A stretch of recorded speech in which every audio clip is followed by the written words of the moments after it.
Hello everyone, I hope you are doing good. So this video is in continuation with elasticity of demand. I mean the concept of demand and अभी हमने पिछली बार किया था movement and shifts of demand. अब हम करेंगे elasticity of demand. ठीक है, elasticity क्या होता है? elasticity of demand में ये कहते हैं कि factors जो है ना, income है, price है, substitute goods है, तो हम कुछ फैक्टर्स को देखते हैं कि अगर इन फैक्टर्स में चेंज आता है तो डिमांड में कितना चेंज आता है. ठीक है, क्या चेंज आता है, कितना चेंज आता है. सो यहाँ पे हम इंटेंसिटी वॉल्यूम देखते हैं कि एक डिमांड में चेंज आने से कितना एंड कैसा चेंज आ रहा है. इलास्टिसिटी को अगर मैं अच्छे से समझाऊँ तो इलास्टिसिटी क्या होता है, जैसे रबर बैंड होता है ना, एक एंड फिक्स होता है ना. आपका जो फैक्टर है उससे आप देखते हो कि उस फैक्टर की वजह से वो कितना स्ट्रेच हो रहा है. कभी बहुत ज़्यादा स्ट्रेच होता है, कभी बिल्कुल भी स्ट्रेच नहीं होता, कभी जैसे ही आप स्ट्रेच करो टूट जाता है. ऐसे ही हम देखते हैं किसी भी फैक्टर की वजह से, प्राइस, इनकम की वजह से डिमांड में कितना चेंज आ रहा है. बहुत ज़्यादा आ रहा है, बिल्कुल भी नहीं आ रहा, राइट. ठीक है, इससे elasticity of demand law of demand का ही एक जस्टिफिकेशन होता है. एंड इलास्टिसिटी ऑफ डिमांड के काफ़ी ज़्यादा चांसेस रहते हैं एग्ज़ाम में आने के. ठीक है, अगर मैं बात करूं इलास्टिसिटी ऑफ डिमांड का, इलास्टिसिटी ऑफ डिमांड का जो कॉन्सेप्ट है वो कहता है, इसमें क्या हम देखते हैं, degree of change in demand due to change in price.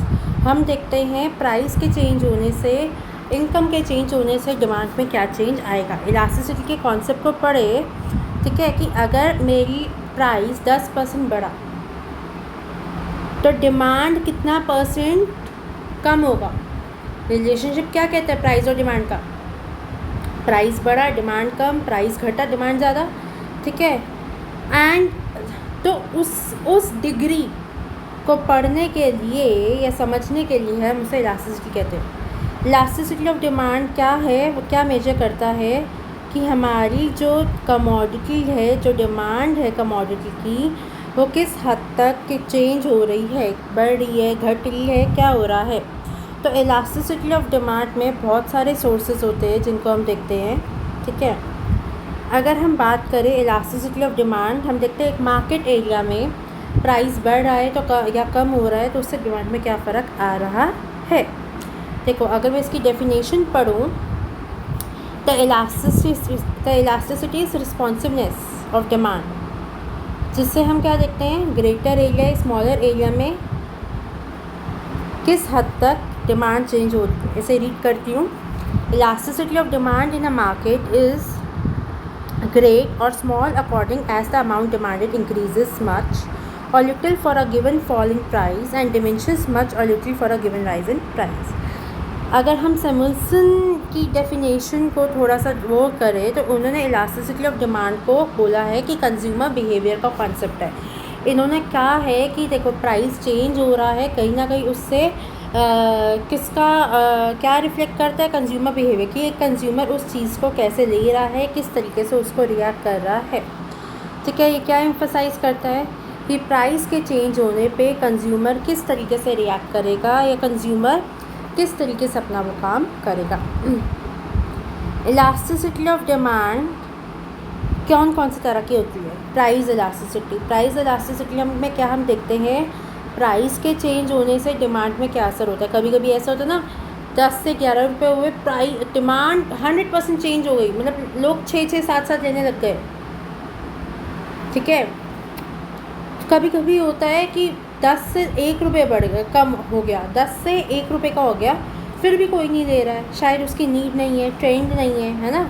बहुत सारे फैक्टर्स हो जाते हैं. क्रॉस इलास्टिसिटी हम देखते हैं कि सब्स्टिट्यूट गुड के प्राइस में चेंज होने से आपकी उसमें कितना फ़र्क आ रहा है. जैसे कि फॉर एग्ज़ाम्पल, ठीक है, ब्रू के सस्ता होने से नेस्कैफ़े में कितना फ़र्क आ रहा है, इस चीज़ को जब हम देखते हैं. ठीक है, इनकम इलास्टिसिटी में देखते हैं कि मेरी इनकम बढ़ने से, कभी कभी ऐसा होता है ना, मेरी इनकम 10 से 20 हज़ार रुपये हुई और मैंने घर शॉपिंग करना शुरू कर दी, राइट.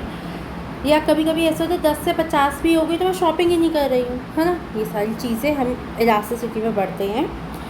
एग्ज़ाम के अकॉर्डिंग जो MHA में आता है या BHA में आता है मेजरली, वो कौन सा वाला आता है हमारा elasticity that is called price elasticity. Income और सब्स्टिट्यूट को उन्होंने इतना फोकस नहीं किया है, क्योंकि हम हेल्थ इकोनॉमिक्स में हमारा सब्स्टिट्यूट गुड्स का तो कोई रोल नहीं, बहुत कम रोल होता है, बट हाँ हम लोग प्राइस पे ज़्यादा फोकस करते हैं। हमें लगता है कि हेल्थ सर्विसेज की जो डिमांड है, जो हेल्थ सर्विसेज की नीड है, वो प्राइस से बहुत ज़्यादा अफेक्ट करती है। ठीक है, तो इलास्टिसिटी इसमें इन्होंने बोला कि 3 मेजर्स होते हैं, perfectly elastic, perfectly elastic, unitary elastic, elastic inelastic, और इन 5 उसमें अलग अलग चीज़ों को हम पढ़ेंगे डिटेल में। इसे हम डिग्री ऑफ इलास्टिसिटी भी कहते हैं। प्राइस इलास्टिसिटी ऑफ डिमांड क्या होता है ना, परसेंटेज मेथड होता है। इसमें हम क्या पढ़ते हैं, हम इसमें पढ़ते हैं परसेंटेज इन द सेंस, अगर मैं इसका परसेंटेज फार्मूला देखूं या ये देखूं, इसमें हम देखते हैं कि कितने परसेंट चेंज इन प्राइस से कितना परसेंट चेंज इन डिमांड हो रहा है। इसका फॉर्मूला क्या होता है, percentage change in quantity of demand divide by percentage change in quantity of price. तो डिमांड अपॉन प्राइस याद रखना, ठीक है। और इसमें हम ये देखते हैं कि प्राइस के चेंज होने पे डिमांड पे क्या असर हो रहा है, ठीक है। अब इसकी 5 डिग्री होती है, परफेक्टली इलास्टिक, परफेक्टली इनइलास्टिक, ठीक है, और यूनिटरी इलास्टिक, रिलेटिवली इलास्टिक और इनइलास्टिक। अगर मैं परफेक्ट इलास्टिक डिमांड की बात करूं, ठीक है, तो ये क्या होता है, जब किसी भी तरीके के चेंज से छोटा सा भी चेंज आया, उस चेंज से, ठीक है,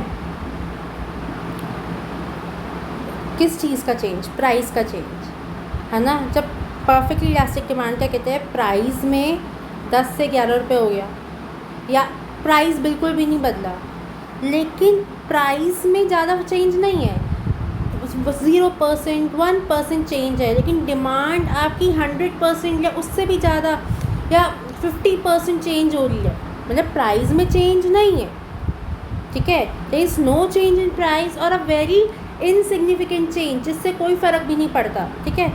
उसके चेंज होने से आपकी डिमांड में कितनी चेंज आ रही है, ठीक है, उसे हम कहते हैं परफेक्टली इलास्टिक डिमांड। ये वो सिचुएशन होती है जहाँ पे आप क्या पढ़ते हो, प्राइस गिरा, डिमांड गिरी, प्राइस बढ़ा, डिमांड बढ़ी, बट ये वो है ना, लेकिन यहाँ पे वो सिचुएशन है, प्राइस तो गिरा ही नहीं, प्राइस तो बढ़ा ही नहीं, लेकिन डिमांड इनसिग्निफिकेंटली बढ़ रही है, चेंज हो रही है। इस केस में अगर आप देखोगे, ये देखो ये वाला, ठीक है, क्वांटिटी डिमांडेड चेंज हो रही है, बट प्राइस तो चेंज नहीं हो रहा, प्राइस तो सेम है, ये देखो, ठीक है। तो अगर मैं इस कर्व की बात करूँ, ये कर्व, अगर मैं इस कर्व की बात करूँ, ये कर्व क्या दिखा रहा है, ये कर्व ये दिखा रहा है कि जब हमारी डिमांड परफेक्टली इलास्टिक होती है, उसका कर्व हॉरिजॉन्टल कर्व बनता है पैरेलल टू एक्स एक्सिस। क्यों? क्योंकि प्राइस में चेंज नहीं होता है ना, डिमांड हर लेवल पे चेंज हो गया। अच्छा, आप खुद बताओ, 5/0, 7/0 क्या होगा, इन्फिनिटी होगा। क्यों? क्योंकि प्राइस में तो चेंज है ही नहीं, और फॉर्मूला क्या कहता है, डिमांड अपॉन प्राइस, प्राइस तो 0 है, अपॉन कोई भी नंबर होगा तो आंसर इन्फिनिटी आएगा। इस वजह से इसका परफेक्टली इलास्टिसिटी में डिमांड हमारी इन्फिनाइट लेवल पे चेंज होती है। परफेक्टली इन इलास्टिक डिमांड, अब परफेक्टली इन इलास्टिक डिमांड एकदम उससे अलग होती है। परफेक्टली इन इलास्टिक डिमांड वो डिमांड होती है जहाँ पे प्राइस में चेंज आता है, लेकिन डिमांड में कोई चेंज नहीं आता। प्राइस तो मेरा धड़ाधड़ चेंज हो रहा है, लगातार चेंज हो रहा है, 10 से 20 हो रहा है, 20 से 5 हो रहा है, 30 हो रहा है, लेकिन डिमांड जितनी है उतनी ही है, उसमें ज़्यादा फ़र्क नहीं आ रहा है, ठीक है। तो ये वो चेंज होता है, इसे हम कहते हैं there is change in price but no change in demand, ठीक है। Demand is almost same, insignificant change. तो अगर मैं इस चीज़ को पढ़ूँ, ये वाली चीज़ें वैसे नेसेसिटी एसेंशियल्स जो होते हैं, जैसे माचिस है, 1 रुपये की हो, 6 रुपये की हो, अगर मुझे महीने की 2 लगती है तो मैं 2 ही तो लूँगी। मैं सस्ती हो जाएगी तो मैं ऐसे थोड़ी ना कि मैं घर जलाना शुरू कर दूँगी। नमक है, जितना भी महंगा हो जाए, जितना चाहिए उतना तो मैं लाऊंगी, क्योंकि वो बेसिक है ना। ऐसा तो नहीं है ना कि मैं नमक महंगा हो गया तो बिन नमक के खाना शुरू कर दूँगी, सस्ता हो गया तो एक्स्ट्रा नमक खाऊंगी, ठीक है। तो ये नेसेसिटीज़ के केस में होता है। तो इस केस में क्योंकि मेरा प्राइस चेंज होता है, डिमांड नहीं होती, मतलब कि डिमांड कॉन्स्टेंट है। डिमांड कर्व देखो, जो क्वांटिटी है वो हमेशा सेम क्वांटिटी है, तो ये वाला तो ऐसे ही रहेगा। देखो अब प्राइस चेंज हो रहा है, ठीक है। तो ये इससे हमें क्या पता चल रहा है, जो ये कर्व होता है, इनइलास्टिक कर्व जो होता है, परफेक्टली इनइलास्टिक, ये पैरेलल टू वाई एक्सिस होता है। एक वर्टिकल लाइन होती है जो ये दिखाता है कि क्वांटिटी डिमांडेड तो सेम है, लेकिन प्राइस बार बार चेंज हो रहा है, उससे मेरी डिमांड में कोई फ़र्क नहीं पड़ रहा है। इस केस में देखो, समथिंग डिमांड ऊपर है, प्राइस नीचे है, डिमांड चेंज नहीं हो रही है, वो ज़ीरो है। Something upon zero is always zero, इसलिए इसकी elasticity is always zero. Unitary elastic demand, unitary का मतलब होता है वन, इलास्टिक है ना, इसका मतलब क्या है, ये वो केस होता है जहाँ पे demand changes proportionately with price and the proportion between them is same. इसका मतलब जितना परसेंटेज चेंज प्राइस में आ रहा है, उतना ही परसेंट चेंज डिमांड में आ रहा है, दोनों इक्वल लेवल पे चेंज हो जाएगा। 10% प्राइस में चेंज है, 10% डिमांड में चेंज है, ठीक है। इसे कहते हैं, ये परफेक्ट एग्जांपल होता है। देखो अगर मेरी 10 प्राइस उसमें चेंज हुआ, डिमांड में 10 उसमें हुआ, तभी तो आंसर बनाएगा, ठीक है। तो इसकी इलास्टिसिटी 1 होती है। अगर मैं इसके डायग्राम की बात करूं, तो इस डायग्राम में इक्वल चेंज आता है, मतलब कि क्वांटिटी डिमांडेड और प्राइस में इक्वल परसेंट का चेंज है, इक्वल लेवल, इक्वल नंबर से चेंज हो रही है। तो इसका जो कर्व बनता है वो ऐसा सा बनता है, जिसको हम रेक्टेंगुलर हाइपरबोली भी कहते हैं। क्यों? क्योंकि ये जो आर्क है ना आपका, ये वाला आर्क, ये आर्क जो देख रहे हो आप, उसमें देखो ये ऐसे 90 डिग्री का एंगल बना रहे हैं, इसको एज अ हाइपरबोली लेके, ठीक है। तो ये जो ये वो केस है, परफेक्ट केस है। अच्छा, ये हमारे मेडिकल फील्ड में तो कभी नहीं होता, ठीक है। फिर आता है रिलेटिवली इलास्टिक डिमांड। या मैं कहूँ इलास्टिक डिमांड, वो डिमांड होती है जो एक तरह की आइडियल मार्केट कंडीशन या नॉर्मल गुड्स में होता है। जैसे कपड़ों की सेल लग गई, लोग ज़्यादा कपड़े लेंगे, है ना। बर्तनों की सेल हो गई, लोग ज़्यादा बर्तन लेंगे। सोफ़े में सेल है तो हो सकता है लोग सोफ़े की डिमांड बढ़ जाएगी, ये वो केस हो, है ना। तो इसको हम नॉर्मल गुड्स में भी यूज़ कर सकते हैं। रिलेटिवली एक आइडियल कंडीशन होती है जो लॉ ऑफ डिमांड को 100% जस्टिफाई करती है। ये कंडीशन क्या कहती है? ये कंडीशन वो कंडीशन है जो ये कहती है कि अगर तो मेरी डिमांड ज़्यादा होगी, अगर मेरा प्राइस 4 रुपये चेंज होगा तो हो सकता है डिमांड 8 रुपये चेंज हो जाए, ठीक है। इसका मतलब चेंज इन प्राइस कम है, चेंज इन डिमांड ज़्यादा है। मतलब कि अगर मैं इसको वो करूँ, वो कहता है अब डिमांड अपॉन प्राइस, अगर चेंज इन डिमांड 8 रुपये है, चेंज इन प्राइस 4 है, तो आंसर 2 आएगा। इसका मतलब आंसर क्या है? Always 1, greater than 1। तो ये वो केस होता है जहाँ पे it is elasticity of demand is always greater to 1, ठीक है। और इसका कर्व अगर आप देखो तो इसका कर्व ऐसा सा बनता है, मतलब कि कैसा सा? स्लैंटिंग सा। एक्स एक्सिस को थोड़ा इधर की साइड को टच तो नहीं करता, बट इधर की साइड को आता है, ठीक है। और अगर आप ध्यान से देखो इसको, तो देखो यहाँ पे कम गैप है और यहाँ पे ज़्यादा गैप है, ठीक है। अब आता है रिलेटिवली इनइलास्टिक डिमांड। इनइलास्टिक का मतलब क्या होता है?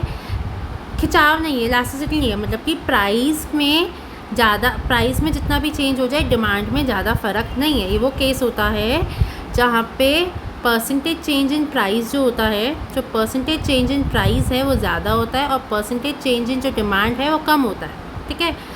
ये है ना। अगर मैं इसको वो करूँ तो देखो, अगर प्राइस मेरा 60% इंक्रीज़ हो रहा है, तो मैं अब 60 से 100 हो गया। डिमांड पहले लोग 4 ले रहे थे, 3 ले रहे हैं, इनसिग्निफिकेंट चेंज है। तो अगर आप इसको ध्यान से देखो क्वांटिटी डिमांडेड में कितना सा फ़र्क है, प्राइस में देखो कितना फ़र्क है।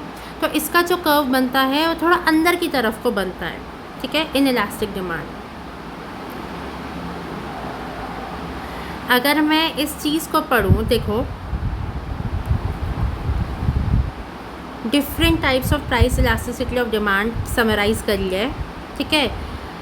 इन्फिनिटली मतलब हाई डिग्री रिस्पॉन्स है, इन इलास्टिक मतलब कोई रिस्पॉन्स ही नहीं है, इलास्टिक परफेक्ट सिचुएशन है। इन इलास्टिक ये मेडिकल केयर में तो बहुत ज़्यादा होता है, हेल्थ में, मेडिकल सेंटर में आप देखते हो दवाइयों वगैरह में इन इलास्टिक डिमांड होती है। प्राइस से कोई फ़र्क नहीं पड़ता, मैं बीमार हूँ, मुझे दवाई खानी है तो खानी है, अब चाहे 1000 की है 1500 की आए, ठीक है। एंड ये और यूनिटरी इलास्टिक डिमांड सेम जिसमें होता है। इन्होंने इसको देखो उसमें दे रखा है, एकदम हॉरिजॉन्टल है तो इलास्टिक, वर्टिकल है तो परफेक्टली इलास्टिक, ठीक है। यूनिटरी के केस में क्या होता है, परफेक्ट डिमांड कर्व बनता है 90 डिग्री का एंगल वाला, ठीक है। और बाहर की तरफ है तो इलास्टिक, अंदर की तरफ है तो इन इलास्टिक, ठीक है। अब इसमें है अलग अलग मेथड से हम करते हैं मेजर इलास्टिसिटी ऑफ डिमांड। तो अगर हम इसको, ये इतना डिटेल में नहीं आता लेकिन हम पढ़ेंगे total expenditure method. Total expenditure method को हम किससे पढ़ने की कोशिश करेंगे, टेबल से समझेंगे। टोटल एक्सपेंडिचर मतलब खर्चा कितना हो रहा है, खर्चे का मतलब क्या होता है, price upon price into quantity मेरा खर्चा होगा, ठीक है। अगर अब इस टेबल को समझो कि क्या कहते हैं, जब प्राइस 2 रुपये था मैं 300 का सामान ले ली थी तो मेरा खर्चा 600 का आ रहा था। जब प्राइस 3 रुपये हुआ मैं 200 क्वांटिटी सामान ले लूँ तो मेरा खर्चा 600 का ही हुआ। अगर मेरे प्राइस में चेंज होने से मेरे एक्सपेंडिचर में सेम रहता है, कोई चेंज नहीं आता है, वो होता है यूनिटरी इलास्टिक डिमांड। उसको हम कहते हैं यूनिटरी इलास्टिक डिमांड, मतलब कि प्राइस बढ़ा या प्राइस कम हुआ लेकिन उससे मेरे एक्सपेंडिचर में कोई फ़र्क नहीं है, वो हुआ यूनिटरी इलास्टिक। ये देखो वन मतलब यूनिटरी इलास्टिक। अब दूसरा केस समझते हैं। दूसरा केस क्या कहता है, सपोजिंगली जब प्राइस 2 रुपये था मैं 300 रुपये का सामान ले ली थी, ठीक है।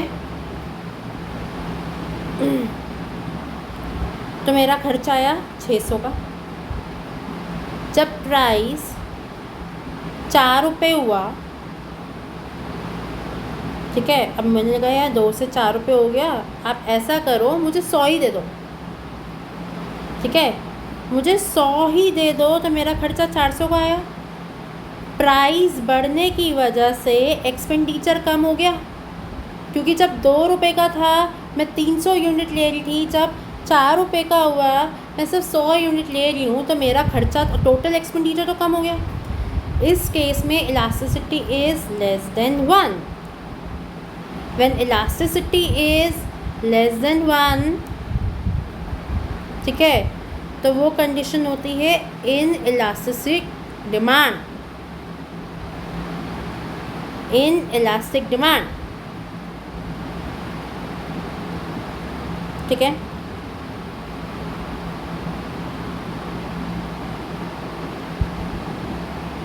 ये वाला केस।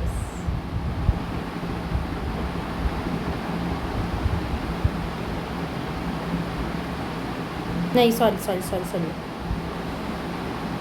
हाँ ठीक है, वो यहाँ पे कुछ कर पड़ा। हाँ, अगर हम बात करें तीसरे केस की, प्राइस बढ़ा 2 रुपये, ठीक है। जब प्राइस 2 रुपये था मैं 300 आर्टिकल ले ली थी, 600 के आए। जब 400 रुपये हुआ तो मैंने कहा आप 200 रुपये कर दो, लेकिन फिर भी मेरा खर्चा तो बढ़ गया। जब मैं 300 के 2 ले ली, 2 के 300 ले ली, 600 था। जब मैं 4 के 200 ले लूँ, खर्चा तो 800 का हो गया। जब प्राइस के बढ़ने से खर्चा बढ़ जाए तो उसको कहते हैं elasticity is greater than 1 elastic demand. समझ में आया? ठीक है। अब ये है परसेंटेज मेथड, जो मैंने ऊपर समझाया ही था आपको। परसेंटेज मेथड क्या कहता है? Percentage change in quantity divided upon percentage change in price. इसको अगर मैं खोलूँ तो परसेंटेज कैसे निकालते हैं? Change upon origin into 100, change, है ना। इसको मैंने इंटू 100 से इंटू 100 कट किया, ये बचा change in quantity upon original और into original into change in price.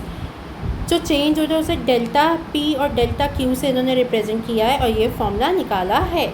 अच्छा, अब इसमें एक चीज़ याद रखना, हाँ, इस केस में हमेशा आंसर माइनस में आता है। क्यों? क्योंकि लॉ ऑफ डिमांड कहता है प्राइस बढ़ेगा, डिमांड कम होगी, प्राइस घटेगा, डिमांड बढ़ेगी, अपोजिट डायरेक्शन में होता है। ठीक है। पॉइंट मेथड की अगर हम बात करें, पॉइंट मेथड इतना ज़रूरी नहीं है, हाफ मेथड भी नहीं है वैसे तो। ठीक है। तो इसमें ऐसा इतना कुछ नहीं है। अब आता है income elasticity of demand. Again मैं इसका जिस्ट दूँगी। इनकम इलास्टिसिटी को हम EY से डिनोट करते हैं क्योंकि इनकम Y से होती है।